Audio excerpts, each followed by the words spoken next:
In the previous episode of Hello Vietnam, we joined our friend DJ in learning how to make the mung bean cake of Hải Dương and to use the adverbs cách, cách đây, trước. This time, we'll meet a new friend from the charming country of France and follow him to a place loved by Vietnamese young couples. Our Vietnamese lesson today will be about how to use the adverbs of direction. But first, let's get to know our new friend.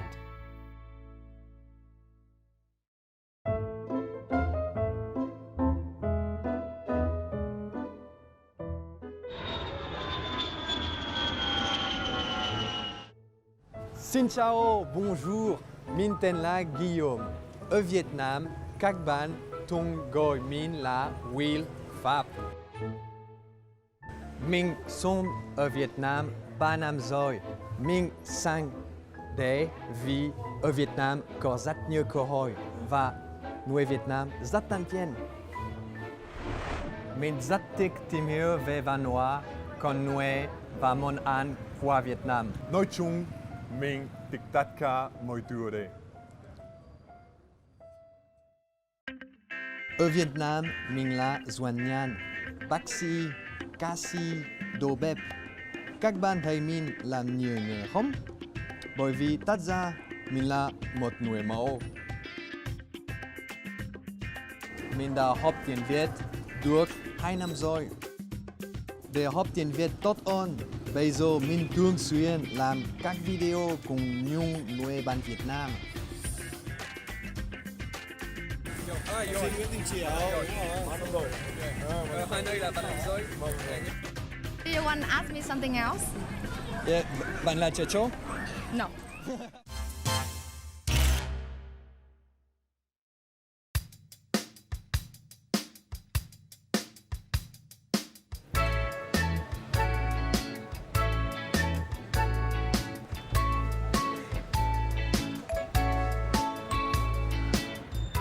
Alo Will à, Alo, Will đến rồi. Tụi anh ở đâu? Tú Anh đang ở bên trong rồi, Will đi vào đi.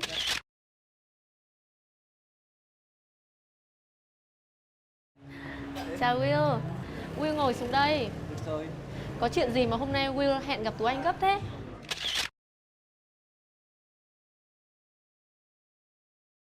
Tụi anh ơi, Will lâu quá. Ngày mai có buổi hẹn đầu tiên với Phương Linh. Nhưng mà Văn chưa biết nên đi đâu. Tụi anh giúp mình với. Wow, hóa ra là Will đang hẹn hò với Linh. Chúc mừng Will nhé. Để Tú Anh nghĩ xem Will nên đi đâu bây giờ nhỉ? À, đi ra ngoài đạp vịt được đấy.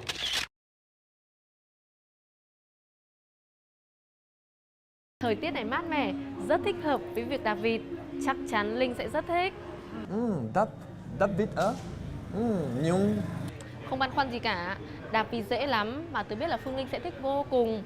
Để tớ sẽ cho Will địa chỉ nhé. Nhưng khoan đã, Will đứng lên để tớ xem là Will mặc thế này đã ấn tượng chưa.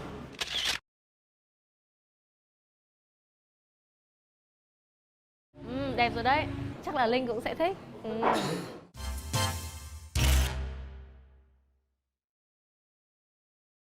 Hello and welcome back here to our studio of Xin Chào Vietnam or Hello Vietnam, a program for learning Vietnamese language through cultural experiences.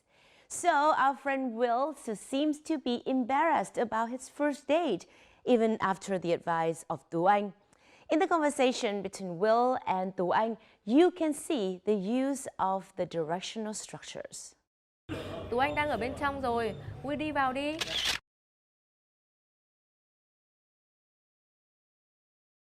Will ngồi xuống đây. Có chuyện gì mà hôm nay Will hẹn gặp Tú Anh gấp thế?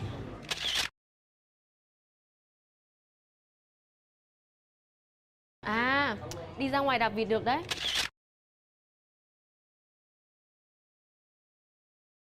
Nhưng khoan đã, Will đứng lên để tớ xem là Will mặc thế này đã ấn tượng chưa.